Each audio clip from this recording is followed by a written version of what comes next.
তারেক রহমানকে ভবিষ্যৎ প্রধানমন্ত্রী হিসেবে অগ্রিম অভিনন্দন জামায়াত আমিরের। বিএনপির চেয়ারম্যান তারেক রহমানকে বাংলাদেশের ভবিষ্যৎ প্রধানমন্ত্রী হিসেবে অগ্রিম অভিনন্দন জানিয়েছেন বাংলাদেশ জামায়াতে ইসলামীর আমির ডাক্তার শফিকুর রহমান। রবিবার সন্ধ্যায় নিজের আবাসিক কার্যালয়ে তারেক রহমানের আগমনের পর এক বিবৃতিতে তিনি এ অভিনন্দন জানান। বিএনপির চেয়ারম্যানের এই আগমনকে জাতীয় রাজনীতির জন্য ঐতিহাসিক মুহূর্ত হিসেবেও উল্লেখ করেন তিনি। বিবৃতিতে জামায়াত আমির বলেন, তারেক রহমানের এই আগমনকে আমি স্বাগত জানাই। আমি প্রত্যাশা রাখি সংলাপ ও দায়িত্বশীলতার মাধ্যমে এটি রাজনৈতিক পরিপক্কতা ও পারস্পরিক শ্রদ্ধার এক নতুন অধ্যায় সূচনা করবে। একটি ফ্যাসিবাদ মুক্ত ও সার্বভৌমত্ব বাংলাদেশ গড়ার প্রত্যয় ব্যক্ত করে তিনি বলেন, আমি এমন এক বাংলাদেশ গড়ার স্বপ্ন দেখি যা হবে ইনসাফ ও ন্যায় বিচারের উপর প্রতিষ্ঠিত।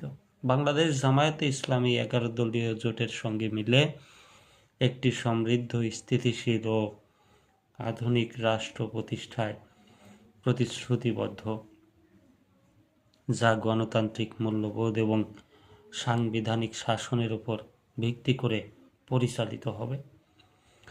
বৈঠকের আলোচনার বিষয়ে জামায়াত আমির উল্লেখ করেন, আমাদের আলোচনায় তারেক রহমান আশ্বস্ত করেছেন যে নির্বাচন পরবর্তী সহিংসতা এবং বিরোধী দলের কর্মী ও সংখ্যালঘু সম্প্রদায়ের উপর যে কোনো হামলা রোধে তিনি কার্যকর পদক্ষেপ নেবেন। আমি এই আশ্বাসকে সাধুবাদ জানাই। আমাদের প্রত্যাশা কোনো নাগরিকই যেন ভয়ভীতি বা নিরাপত্তাহীনতার শিকার না হয়।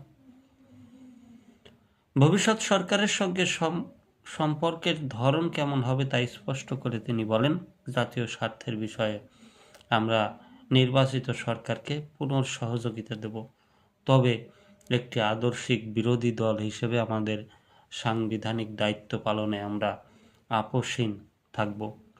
জামায়াত আমির আরও যোগ করেন, সরকারের জনকল্যাণমূলক কাজে আমাদের সমর্থন থাকবে, কিন্তু যেখানেই জবাবদিহিতার প্রয়োজন হবে সেখানে আমরা সোচ্চার থাকব। আমাদের উদ্দেশ্যে সংঘাত নয় বরং সংশোধন, বাধা দেওয়া নয় বরং পর্যবেক্ষণ। দেশের মানুষ এমন একটি সংসদ প্রত্যাশা করে যা ন্যায় বিচার ও নাগরিক অধিকার রক্ষা করবে এবং স্থিতিশীলতার সঙ্গে রাষ্ট্রকে সামনের দিকে এগিয়ে নিয়ে যাবে।